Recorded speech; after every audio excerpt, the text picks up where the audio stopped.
দেখুন, রক্তের সম্পর্ক থাকলেই সবাই আপন হয় না। বাইরের মানুষের অপমান সহ্য করা যায়, কিন্তু নিজের ঘরের মানুষের, নিজের কাছের মানুষের কষ্ট দেওয়া কথা সহ্য হয় না। বিপদে পড়লেই বুঝতে পারবেন কে আপন আর কে পর। অনেক সময় দেখা যায় আপনি কঠিন বিপদে আছেন, আপনার রক্তের সম্পর্কের যে মানুষগুলো, যাদেরকে আত্মার আত্মীয় বলেন, সেই মানুষরা কেউ আপনার পাশে এসে দাঁড়ায়।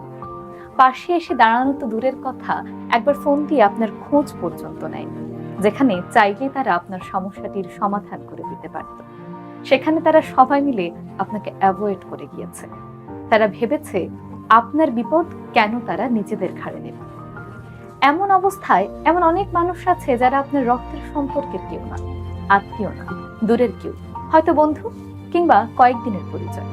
সেই মানুষগুলো ছুটে এসে হঠাৎ করেই আপনাকে সাহায্য করেছে। মনে হলো যেন সৃষ্টিকর্তাই এই মানুষগুলোকে আপনার জন্য পাঠিয়েছে। এই মানুষগুলো আপনার রক্তের সম্পর্কের না হলেও এরাই আপনার আত্মার আত্মীয়, প্রকৃত আত্মীয়। যদি আপনার জীবনে এমন কোনো মানুষ থাকে, তাকে কখনো অবহেলা করবেন না। আমরা অনেক সময় বিপদ কেটে যাওয়ার পর সে আবার নিজের যাদের আত্মীয় মনে করি, রক্তের সম্পর্কের, যারা বিপদের সময় আমাদের একা ফেলে চলে গিয়েছিল, তাদেরকে গুরুত্ব দেই, তাদেরকে সম্মান দিই, তাদেরকে সবচেয়ে উঁচুতে রাখি।